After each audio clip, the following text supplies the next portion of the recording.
All right. Are we just going with questions or do I need to say something first? You can make a statement, start if you want. Otherwise, we can just open it up. Well, not much to say, just, excited to be back out on the field.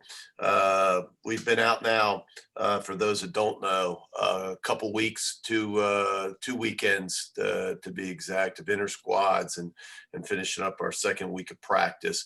We started a little bit later than we normally do. Those that have been around for a long time probably realize we start normally the third week of September, but back in 2019 they changed the recruiting calendar, which took about a month of recruiting away in the fall. And because of that, in 2019, we pushed our fall practice back later just so we could give the coaches a little more time to get on the or be out on the road to recruiting rather than trying to jump back and forth to practice. And 2020 obviously was a dead period, and so we went back to our normal routine, but then moved it back again this year because of the recruiting calendar. But off to good start, not many surprises. Tim Elko is recovering from surgery and doing really well, along with Max Chofie. Hayden Dunhurst has been back out on the field swinging, but still recovering with the thumb injury, and will only DH this weekend. But probably will catch soon. Started catching this week, some short works, and we'll be out there soon. So with that, I'll leave it up to you guys. All right, we'll start with John. Hey, Mike. Good morning. Morning to you as well. I heard you when you said it earlier as well. My apologies for not responding, but I guess you wouldn't have been able to hear anyway. How have, I guess, kind of like the bats looked? I know you haven't been having that much practice, but it's got to be such a nice security blanket that you have almost a whole entire lineup returning from a year ago from an offense that led the SEC in a lot of categories. Yes, and I think one of the goals is to just to not be content, to continue to try to get better, to continue to challenge them, and one of the focuses beyond just getting our normal offensive system in is to cut down some strikeouts, maybe be a little bit better on the base pass, especially from a stolen base standpoint. But it's a good feeling.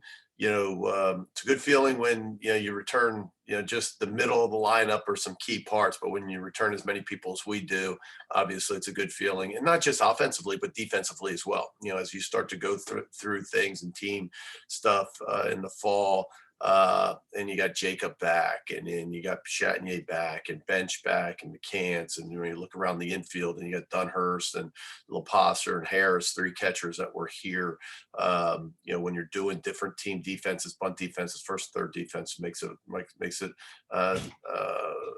much simpler. And I think easier for the few new guys like Sameh and others to kind of pick up. So, that's been good, but I think the challenge is to continue to try to get better. And, one of those things, or two of those things, as I talked about, is to reduce the strikeouts, which, I can already see, in a couple weekends of inter squad games where guys have made, big improvements, like Peyton Chatagnier, just, more competitive at bats, striking out less, and then trying to steal a few more bases than we did last year, to be able to be more of a threat on the bases. And a quick follow-up to that, sorry, real quickly. You mentioned Tim recovering from his ACL surgery. Do you have a rough estimate in mind when you hope to get him back out there? Yeah. Yeah, it's a little far out to say a specific date, but I think in general, we think when we get back in January, that he should be pretty much full go and be able to do just about anything, that he would normally do. All right, we'll go to Nick. John got the bats. I guess that leaves me the arms. So many new pitchers on this staff, Mike. Just who has stood out, and is anybody kind of establishing themselves as a potential weekend guy in your eyes? Yeah, it's early, and I know it sounds like coaches speak, but it is. And what we've done, and because we have so many guys we've just really stayed. I think Gaddis and Maddox last week threw 3 innings, but 2 weekends in a row, everybody just has thrown 2 innings. We'll do that again this weekend, through the inter-squad games and through, the scrimmage with Arkansas Little Rock. But some guys have done well. Jack Washburn's, throwing the ball great in his 4 innings, hasn't given up a run. John Gaddis has pitched well in, I guess, 5 innings, if I'm not mistaken. And I don't believe he's given up a run either. But a lot of guys, I think like Derek Diamonds look sharp, that Jack Doherty's look sharp.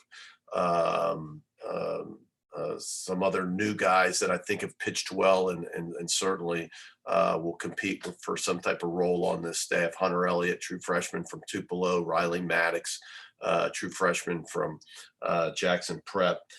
Blake McGehee, true freshman from Louisiana, Alexandria area. All those guys have pitched really well. And you're right. There's a lot of guys. Drew McDaniel's actually pitched pretty well. Hasn't had great results, which can happen sometimes when you face a good lineup. But his stuff has been, sensational. And so a lot of guys have pitched well. We got a lot of time left, about maybe 5 weeks left of the fall, including this weekend, to kind of decipher that. But that's, I think, Nick, what'll be talked about when you talk about baseball from now to the start is who are going to be those 3, who's going to be guys in the back of the bullpen.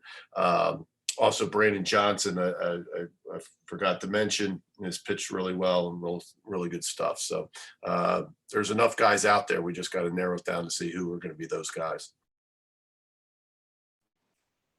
Chris, go ahead. Good morning, Mike. Good morning. What are you most looking forward to on Saturday with Arkansas Little Rock, and have you named a starter yet for that? We've named a starter. Jack Doherty will start the first couple innings, but we're going to pitch 6 guys, 2 innings apiece. The guys that'll pitch will be Jack Doherty, Derek Diamond, John Gaddis, Drew McDaniel, Jack Washburn, Brandon Johnson, and then we also have a couple, if necessary, guys in Dylan DeLucia and Hunter Elliott. And so if all goes well, more than likely, just 6 guys will throw 2 innings apiece. Some of that, I've always kind of struggled, and this is kind of my, conundrum with the scrimmage in the fall. I like it. I don't want to come across as negative about it. I think it's great to play outside competition a couple times. I think it kind of breaks the monotony up for the kids, and you play each other so much, in our inter squad games through the fall. So all of that's good. I don't put as much merit as how are they going to compete against other competition. I don't. It's a scrimmage. It's a practice game. We could roll innings. We could do a lot of different things. But the reason for the 2 innings is we don't want to just throw everybody an inning, because that takes us as far as workload and capacity and pitches and stuff a step backwards. If we go too much, then you don't give enough guys opportunities in the game. So we've done that the last few times where we just run 6 guys out there, 2 innings apiece, and hopefully they can get through it. But it's I think this weekend, I think the players look look forward to it more than we do. To us, it's another scrimmage. We're just playing a different uniform. I think for them it's a different deal, and that's good. I think that's a good part of it. Thank you. Mm-hmm. All right, we'll go back to John. Mike, obviously last year we all saw what Jacob Gonzalez was able to do and the stardom that he showed at such a young age. But you being someone that's with him all the time, I mean, what's kind of that next step for him to take in his game, in your opinion? Wow. He did everything so well last year. To play what I think probably gets forgotten the most is to play a premium defensive position. He wasn't, everybody, it's easy to talk about offensive numbers, right? It's easy to talk about, home runs or RBIs or batting average. But to also do it at shortstop, I haven't seen that. and so, but I think there's more in his glove. I think, just watching him, one of the coaches made a comment the other day in practice about, how he continues to improve, defensively, how much more comfortable he looks. And I thought he looked good last year, but that to play that position is tough. I look back and we've had some really good shortstops, but of recent, when you look at a guy like Kessinger, who's tremendous kid that's going to play in the big leagues, and you watch, we watch and we see. Remember, we see it through a different lens, and we see a lot more than you guys do because we see him every single day. To watch, Gray, as a freshman, it's tough. It's a tough position, and it's tough when it's your first year out there. Jacob, handled it out there and was terrific. But I think he'll even play better this year. I think he wants to be better on the bases and steal a few more bases. And then, of course, it's hard to duplicate that. It's hard to duplicate double-digit home runs. It's hard to duplicate a 350, batting average. Those things are hard to duplicate. I think sometimes you just assume if a guy hits 350 the next year, then man, he'll hit 375.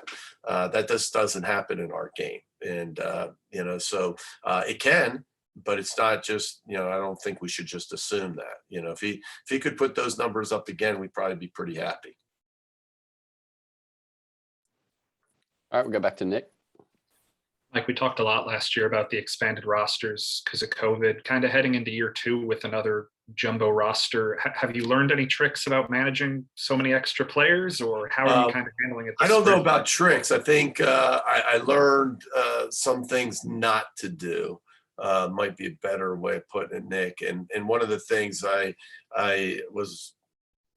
guess learned, I don't want to even say disappointed because, it never really happened before. But at one point and early in the season, I looked up and we had, something like 18, 19 pitchers with statistics, and which can be, nice because you get a lot of people in, but I don't think that helped the pitching staff. I think, some of those guys not being able to pitch more consistently, and not being able to pitch multiple innings to where you can get in a jam and get out of it or extend yourself. I don't think I helped our progress, early in the season when that was going on. And so we'll try not to make that mistake again. This year we have just as many pitchers this year. So I think the goal is to try to narrow that down. I don't know if there's an exact number. That might be the next question, but certainly you can't pitch 19 guys. We play approximately 4 games a week, and that's just too many guys. I don't know what the right number, and it probably is very subjective because it just depends, how those guys pitch. Sometimes you have, starters that get extended. And so you can even look at that at the beginning of the year with a healthy, Nikhazy and a healthy Hoagland at one point early in the year where those guys can pitch, 7+ innings on the week. That's 15 innings that they're taking out of the, 32 that you may play. And so, that means if you're pitching 19 guys, there's 17 guys that are pitching the rest of those innings. And so we need to be a little more consistent and have a little better rhythm, with those bullpen guys and guys that are pitching, versus just getting on a Wednesday, getting a lead and having everybody just pitch 1 inning. Sometimes that's good, but to do that week in and week out, I don't know if that's necessarily, super healthy. How did you handle re-recruiting some of the veterans? I know most are back. A couple of guys might have left. Was that player by player? Did everybody get the chance to come back? Just kind of how did you handle some of those seniors? I think every situation's different. And but one of the things that we're fortunate about is, they love it here. They love Oxford. They love Ole Miss. I think they love this baseball program. And, I think a lot of times when you get down to that point, do you want another year at this? Do you want another year in this program? Do you want another year here at Ole Miss? Do you want another year with an opportunity to get to Omaha? And I think, a lot of those guys had, felt like an Elko, like a Graham and others had some unfinished business. And, we want to get there. And I know they know we're, those guys have, been in that game 3 and so close that, they want to be the guys that get there. So I think that's really cool. Anything else? All right. Thank you, everybody. Thank you, Coach. Thanks, Mike. Thanks, Appreciate Mike. you. Thank you, Coach. And a reminder, if